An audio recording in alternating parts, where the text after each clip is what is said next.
Welcome students. तो कैसे हैं आप? आई आप सभी अच्छे होंगे। तो इस वीडियो में देखते हैं एक्सरसाइज 7.10 इंट्रोडक्शन और साथ ही में देखेंगे इस एक्सरसाइज का क्वेश्चन नंबर फर्स्ट। तो इंट्रोडक्शन देखो क्या है, प्रॉपर्टीज ऑफ डेफिनेट इंटीग्रल्स।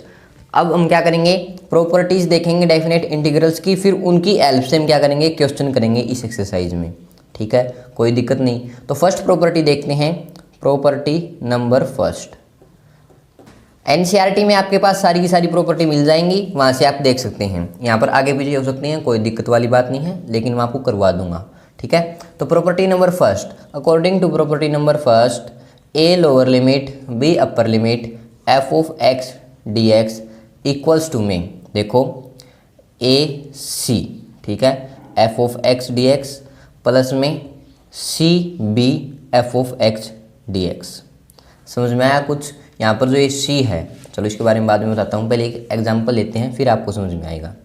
मान लो ऐसा केस है, 3 लोअर लिमिट है 5 अपर लिमिट है, फंक्शन आपके पास x गिवन है। ठीक है, तो इस केस को मैं कैसे लिख सकता हूँ, इसको मैं ऐसे भी लिख सकता हूँ 3 4 x dx प्लस में 4 5 x dx। ये हमारे पास फर्स्ट प्रॉपर्टी।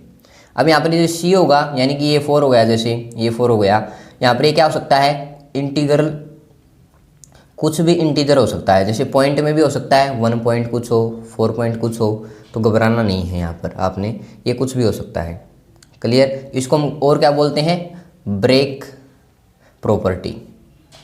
ठीक है, ब्रेक प्रॉपर्टी। तो प्रॉपर्टी नंबर फर्स्ट आपको समझ में आ गई। अब चलते हैं आगे प्रॉपर्टी नंबर 2 पे। प्रॉपर्टी 2 देखो, प्रॉपर्टी नंबर 2 क्या कहती है, ए हमारे पास lower limit b upper limit f of x d x equals to में, अगर मैं इसकी लिमिट बदलूंगा ना, जैसे ए को अपर लिमिट बना दूंगा, बी को लोअर लिमिट बना दूंगा, तो मेरे पास क्या डिफरेंस आएगा, माइनस का डिफरेंस आएगा। ये हमारे पास कहती है प्रॉपर्टी नंबर सेकेंड। ठीक है, अगर आपने लिमिट बदलनी हो तो आगे माइनस लगाना पड़ेगा। कई क्वेश्चंस में आपको ये नीड होगी इस प्रॉपर्टी की, लिमिट बदलनी पड़ेगी। तो एक बार इसको रिवाइज कर लें अच्छे से, साथ साथ नोट करते जाएं। ठीक है, और क्या कह सकते हो इस प्रॉपर्टी में आप, जैसे ए से ए है आपके पास, f of x d x है, तो आपको पता ही है, तो हमारे पास रिजल्ट 0 देगा। ये भी इसका यूज़ हो सकता है यहाँ पर।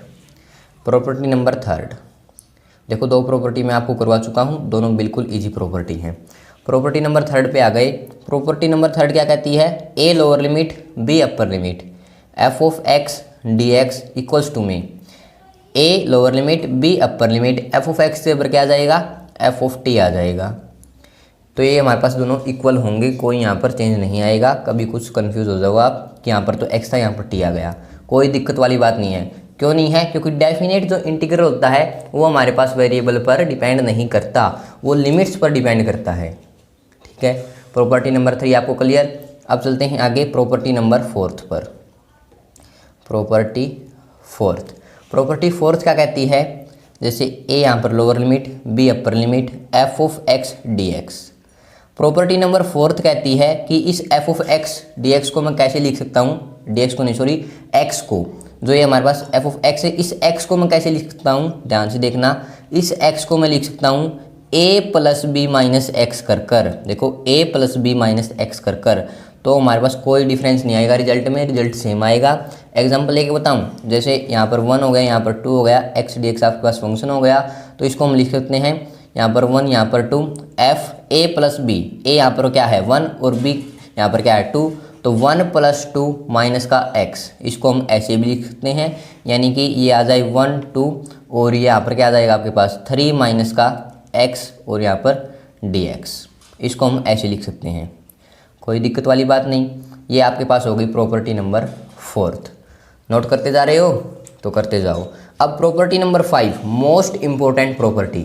एक बार इन चारों को नोट करो, फिर अगले पेज पे करवाता हूँ। प्रॉपर्टी नंबर 5, ये थी हमारे पास फर्स्ट प्रॉपर्टी, फिर ये आ गई सेकंड प्रॉपर्टी, फिर ये आ गई थर्ड प्रॉपर्टी, फिर ये हो गई फोर्थ प्रॉपर्टी।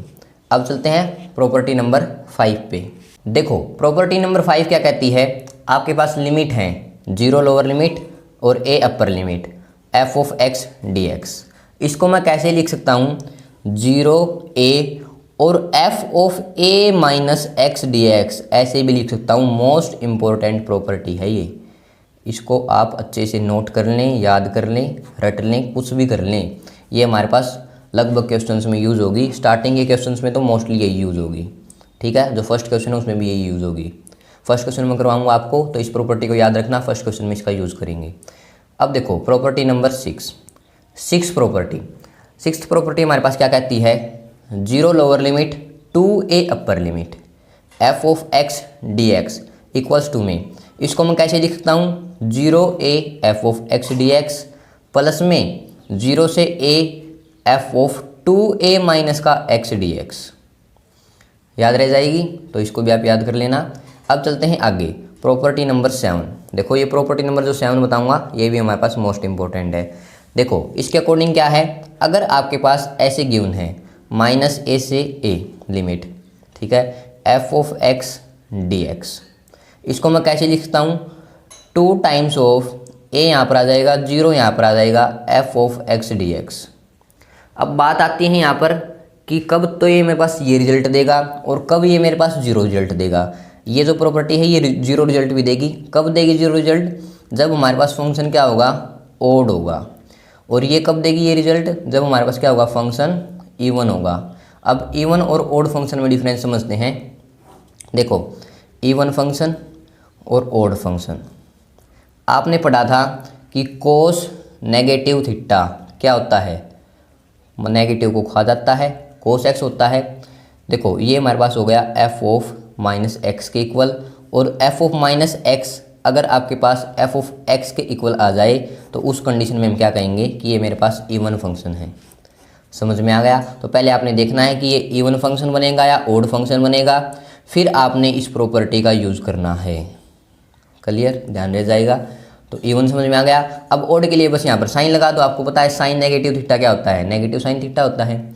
जैसे एफ ऑफ एक्स है आपके पास sine x, f of minus x क्या हो जाएगा, साइन माइनस का एक्स।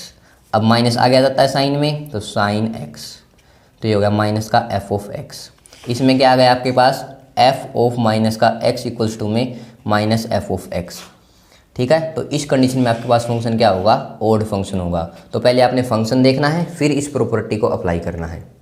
तो सेवंथ प्रॉपर्टी भी आपको क्लियर हो गई। तो ये थी हमारे पास प्रॉपर्टीज ऑफ डेफिनेट इंटीग्रल। लगभग प्रॉपर्टी मैंने आपको बता दी है, फिर भी कोई बचती होगी तो जैसे जैसे क्वेश्चंस करेंगे वैसे वैसे आपको मैं बताता चला जाऊंगा। तो शुरू करते हैं इस एक्सरसाइज का क्वेश्चन नंबर फर्स्ट। तो क्वेश्चन नंबर फर्स्ट देखो क्या बोला है, 0 हमारे पास लोअर लिमिट और 5/2 अपर लिमिट कोस square x dx।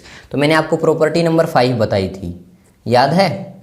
Property number 5 क्या थी वो, 0 से a f of x dx equals to में 0a f of a minus का x dx। ये थी मेरे पास कौन सी प्रॉपर्टी, फिफ्थ प्रॉपर्टी। अब इसी का यूज़ होगा यहाँ पर, ठीक है ना। वैसे तो आप इसको डायरेक्ट भी कर सकते हो, कोई दिक्कत वाली बात नहीं होगी। डायरेक्ट कैसे कर सकते हैं, आपको पता है कैसे कर सकते हैं इसको डायरेक्ट। देखो याद करो थोड़ा हम मन में, हमें पता है कोस स्क्वायर थीटा, इसको कैसे कन्वर्ट करेंगे, कोस टू थीटा की हेल्प से कन्वर्ट करेंगे। 2 कोस स्क्वायर थीटा और माइनस का 1 यहाँ पर थीटा की जगह पर एक्स रिप्लेस कर देना और कोस स्क्वायर एक्स निकाल देना, फिर कर देना, ऐसी भी हो जाएगा। लेकिन प्रॉपर्टी क्यों करवाई है, प्रॉपर्टी इसको सिंपल बनाने के लिए तो करवाई है। प्रॉपर्टी हमारे पास काम क्यों आती है, क्वेश्चन सिंपल हो जाए, क्वेश्चन आसान हो जाए, तो यहाँ पर यूज़ करते हैं इस प्रॉपर्टी का। तो शुरू करते हैं क्वेश्चन। सबसे पहले आपने इसको आई के इक्वल लिखना है, 0 से π/2 कोस स्क्वायर एक्स dx। इसको मान लेना है इक्वेशन नंबर फर्स्ट, पहला काम ये हो गया। फिर इस प्रॉपर्टी को आपने लिख देना है, फिर इसका यूज़ करना है। i इक्वल्स टू में 0 से π/2 कोस स्क्वायर। अब x को कैसे तोड़ना है, आपने a माइनस एक्स में तोड़ना है। अब a यहाँ पर क्या है, π/2, तो π/2 माइनस में x dx। अब आपने पढ़ा था कोस 90 माइनस थीटा, यहाँ पर कोस स्क्वायर 90 माइनस थीटा है तो साइन स्क्वायर थीटा हो जाएगा। अगर कोस 90 माइनस थीटा होता तो साइन थीटा हो जाता। तो यहाँ पर क्या जाएगा, i इक्वल्स टू में 0 से π/2 साइन स्क्वायर, यहाँ पर थीटा की जगह पर x है तो x आ जाएगा dx। इसको मानो इक्वेशन नंबर सेकेंड। अब मोस्टली केसेज में क्या होगा, इन दोनों को ऐड करना होगा, इक्वेशन नंबर फर्स्ट और इक्वेशन नंबर 2 को। तो यहाँ पर लिखते हैं on adding equation number first and second. तो यहाँ पर देखो i प्लस आई क्या हो जाएगा, 2i। तो 2i इक्वल्स टू में 0 से π/2 cos square x dx plus में 0 से π/2 साइन स्क्वायर एक्स dx। अब यहाँ पर दोनों की लिमिट सेम है तो दोनों को एक साथ लिख सकते हैं। 0 से π/2 कोस स्क्वायर एक्स प्लस में साइन स्क्वायर एक्स और यहाँ पर dx। अब साइन स्क्वायर एक्स कोस स्क्वायर एक्स किसके इक्वल होता है 1 के, तो यहाँ से क्या आ जाएगा 2i इक्वल्स टू में 0 से π/2 1 dx। अब यहाँ से आपको पता है 1 का इंटीग्रेशन क्या होता है x होता है। चलो यहाँ पर डायरेक्ट लिमिट लगा देते हैं। 0 लोअर लिमिट π/2 अपर लिमिट, यहाँ पर 1 का इंटीग्रेशन किया x आ गया ना, फिर लिमिट लगा दी। अब लिमिट्स को तो हम आसानी से सोल्व कर लेंगे, पिछली पूरी एक्सरसाइज हम करके आ चुके हैं। तो x के ऊपर एक बार रखेंगे अपर लिमिट, फिर माइनस का साइन लगाकर x के ऊपर रख देंगे लोअर लिमिट। यहाँ पर क्या आ गया 2i इक्वल्स टू में π/2। अब इस 2 को उस साइड ले जाओ, i की वैल्यू आ जाएगी π/4। हमें i की ही वैल्यू निकालनी थी, ये आंसर हो जाएगा। तो प्रॉपर्टीज़ का यूज़ करके हमने क्या किया, क्वेश्चन को आसान कर दिया, इसलिए हमने पढ़ी डेफिनेट इंटीग्रल की प्रॉपर्टी। तो आई होप आपको अच्छे समझ में आ गई होंगी प्रॉपर्टी भी और ये क्वेश्चन नंबर फर्स्ट भी। अगर कोई डाउट बचता है, कोई सी प्रॉपर्टी रह गई है तो कमेंट बॉक्स में ज़रूर बताएं, मैं उसको भी कवर करवाऊंगा। अदरवाइज़ अगर आप चैनल पर नए हैं, अभी तक आपने सब्सक्राइब नहीं किया तो सब्सक्राइब जरूर कर दें, वीडियो को लाइक कर दें। Okay, thanks for watching.